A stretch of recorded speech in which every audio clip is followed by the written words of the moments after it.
ಆ, ಇಷ್ಟು ದಸರಾಗಳನ್ನು ಗಮನಿಸ್ತಾ ಬಂದಿದ್ದೀರಿ. ಅವತ್ತಿನ ಒಂದು ದಸರಾವನ್ನು ನಾನು ಮರೆಯೋದಕ್ಕೆ ಆಗೋದೇ ಇಲ್ಲ, ನೆನಪಾಗಿ ಇಟ್ಕೊಳ್ತೀನಿ ಅಂತ ಬಂದಾಗ ಯಾವ ವರ್ಷದ ದಸರಾವನ್ನು ನೀವು ಇವತ್ತು ನೆನಪಿಸ್ಕೊಳ್ತೀರಿ? ಮೊದಲನೇ ದಸರಾ ಯಾವಾಗಲೂ ವಿಶೇಷವಾದದ್ದು. ಯಾಕಂದರೆ ಇನ್ನೂ ನಮಗೆ ಮೊದಲನೇ ಒಂದು ಅವಕಾಶ, ಮೊದಲನೇ ಅನುಭವ.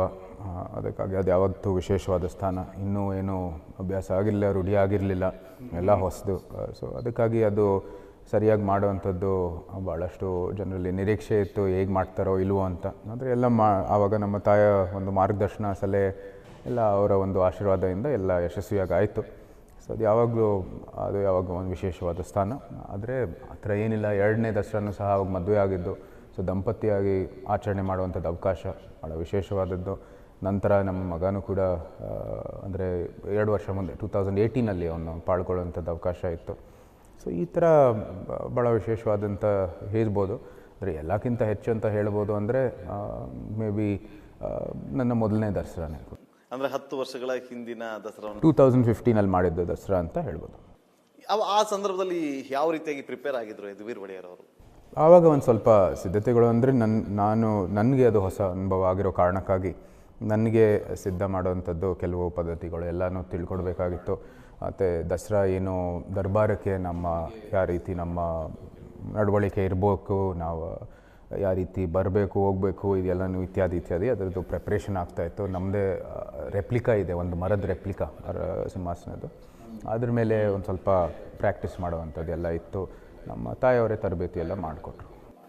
ಭಯ ಆಗಿತ್ತಾ ಫಸ್ಟ್ ಟೈಮ್? ಭಯ ಅಂತ ಏನಿಲ್ಲ, ಒಂದು ಸ್ವಲ್ಪ ನರ್ವಸ್ನೆಸ್ ಯಾವಾಗಲೂ ಇದ್ದೇ ಇರುತ್ತೆ. ಎಲ್ಲ ಹೊಸ ಉಪಕ್ರಮಗಳಲ್ಲೂ ಸಹ ಏನೇ ಇರಲಿ ನಾವು ನರ್ವಸ್ನೆಸ್ ಒಂದು ಸ್ವಲ್ಪ ಇದ್ದೇ ಇರುತ್ತೆ. ಆದರೆ ಮಾಡುವಾಗೆಲ್ಲ ಅದು ಹೋಗುತ್ತೆ.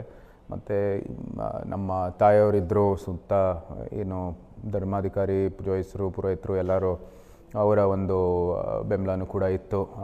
ಇಡೀ ರಾಜವಂಶಸ್ಥರ ಮನೆತನ ಅವರ ಅನುಭವನೂ ಸಹ ಇತ್ತು.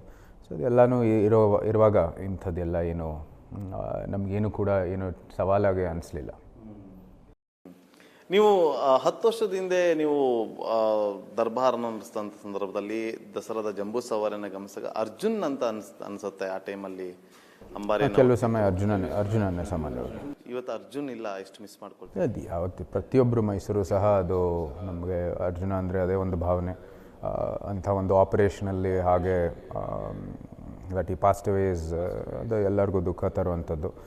ಆದರೆ ಇದು ಏನೇ ಇರಲಿ, ಇಂಥ ಘಟನೆಗಳು ನಾವು ಅರ್ಜುನಂಗೆ ಒಂದು ಮರ್ಯಾದೆ ಕೊಡಬೇಕಂದ್ರೆ, ಅರ್ಜುನಂಗೆ ಒಂದು ಗೌರವ ಕೊಡಬೇಕಂದ್ರೆ ನಾವು ಎಲ್ಲ ಪ್ರತಿಯೊಂದು ವರ್ಷವೂ ಕೂಡ ದಸರಾ ಆಚರಣೆ ಸಮಯದಲ್ಲಿ ಅವ್ನು ನೆನಪು ಮಾಡ್ತಾ ಒಳ್ಳೆ ಆಚರಣೆ ನಡೆಸಿದರೆ ಅದೇ ಒಂದು ದೊಡ್ಡ ಗೌರವ ಕೊಡೋದು. ಹೋಗಿದ್ದೆ ಸಕಲೇಶ್ಪುರ್ಗೆ ಹೋಗಿ ಅಲ್ಲಿ ಕೂಡ ನಾನು ದಂಪತಿ ಸಮೇತ ಹೋಗಿ ನಮ್ಮದು ಕೂಡ ಒಂದು ಚಿಕ್ಕ ಗೌರವ ಕೊಟ್ಟು ಬಂದಿದ್ದೆ. ಪ್ರತಿ ಬಾರಿಯೂ ಕೂಡ ದಸರಾ ಸಂದರ್ಭದಲ್ಲಿ ಮಾವುತರು ಬಂತಾರೆ. ಅವ್ರಿಗೊಂದು ರೀತಿಯಲ್ಲಿ ವಿಶೇಷವಾಗಿ ಅವ್ರಿಗೆ ಗೌರವಗಳನ್ನು ಕೊಡುವಂಥ ಕೆಲಸಗಳಾಗುತ್ತೆ. ಅವ್ರಿಗೆ ಊಟ ಉಪಚಾರಗಳನ್ನು, ಒಂದು ರೀತಿಯಲ್ಲಿ ಅತಿಥಿಗಳ ಸತ್ಕಾರ ಆಗುವಂಥ ಕೆಲಸ.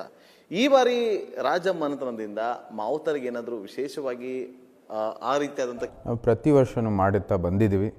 ನಮ್ಮ ಕಳೆದ ವರ್ಷಕ್ಕಿಂತ ಈ ವರ್ಷ ಎಷ್ಟು ಡಿಫ್ರೆನ್ಸ್ ಇರುತ್ತೆ? ಆದರೆ ನನಗೇನು ವ್ಯತ್ಯಾಸ ಇಲ್ಲ. ನೋಡಿ, ಅವರು ಮಾಹುತರು ಗಾವಡಿ ಬಂದಾಗ ಇಡೀ ಮೈಸೂರು ಅವ್ರನ್ನ ಗೌರವಿಸ್ತಾರೆ. ಆ ಸಮುದಾಯ ಬಂದಾಗ ಇಲ್ಲಿ ಅವರ ಒಂದು ನೇತೃತ್ವದಲ್ಲಿ ಅವರ ಒಂದು ಪಾತ್ರ ಭಾಳ ದೊಡ್ಡದು. ದಸರಾದಲ್ಲಿ ಇಡೀ ಆನೆಗಳು, ಅಂದರೆ ಆನೆಗಳೇ ಕೇಂದ್ರವು. ತಾಯಿ ಚಾಮುಂಡೇಶ್ವರಿ ಜೊತೆಗೆ ಆನೆಗಳೇ ಕೇಂದ್ರವು.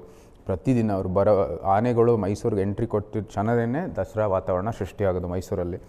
ಸೊ ನಾವು ದಿನನಿತ್ಯ ಬೆಳಗ್ಗೆ ಸಾಯಂಕಾಲ ದಸರಾ ಆನೆಗಳು ಏನು ಪ್ರೊಸೆಷನ್ ಪ್ರಾಕ್ಟೀಸ್ ಮಾಡುವಂಥದ್ದು, ಟೋರ್ ಪ್ಲ್ಯಾನು ಎಲ್ಲ ಮಾಡ್ತಾರೆ. ಅದೆಲ್ಲನೂ ಕೂಡ ಆನಂದದಿಂದ ವೀಕ್ಷಿಸ್ತೀವಿ. ಸೊ ಅದಕ್ಕಾಗಿ ಯಾವತ್ತೂ ಅದು ಒಂದು ಗೌರವ ಸ್ಥಾನ ಇದೆ ಮಾವುತರಿಗೆ. ಅವರೇ ನಡೆಸ್ಕೊಂಡು ಅವರ ಒಂದು ಎಲ್ಲ ಕೆಲಸದೊಂದಿಗೆ ಇದೆಲ್ಲ ಯಶಸ್ವಿ ಆಗೋದು.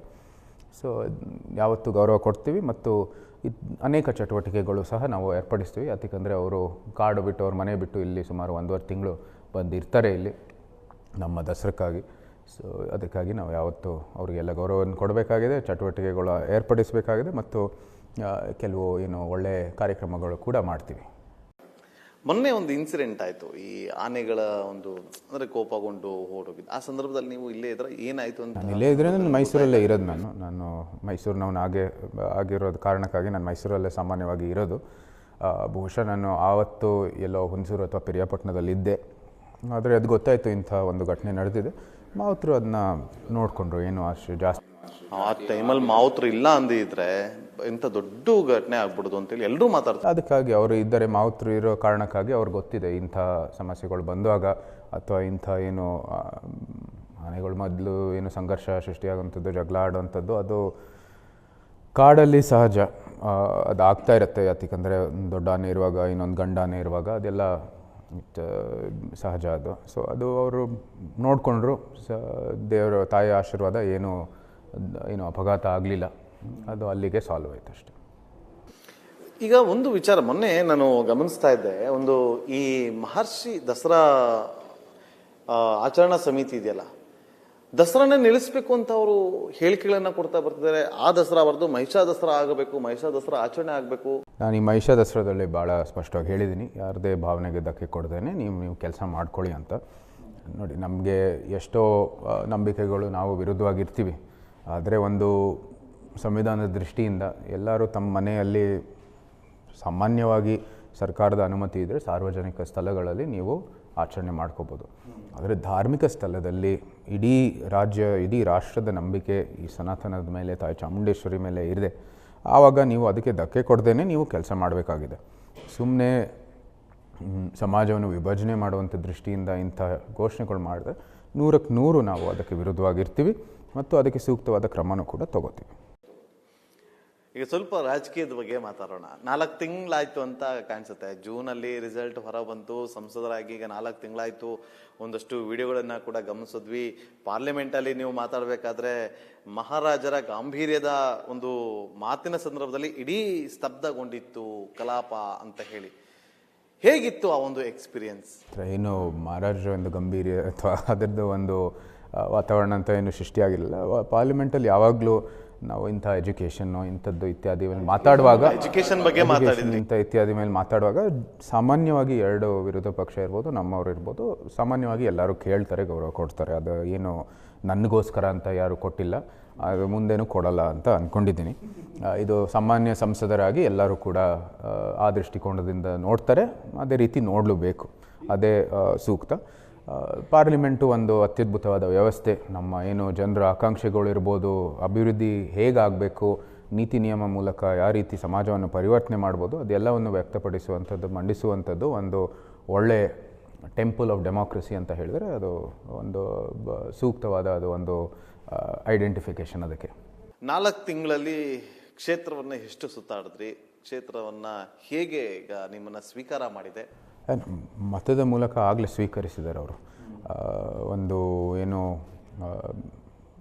ಮೈಸೂರು ಮತ್ತು ಕೊಡಗು, ಇಡೀ ಒಂದು ಕಡ್ಕೋಳದಿಂದ ಸಂಪಾಜೆವರೆಗೆ ಭಾಳ ವಿಸ್ತಾರವಾದ ಕ್ಷೇತ್ರ, ಎಲ್ಲನೂ ಪ್ರವಾಸ ಮಾಡೋದು 4 ತಿಂಗಳಲ್ಲಿ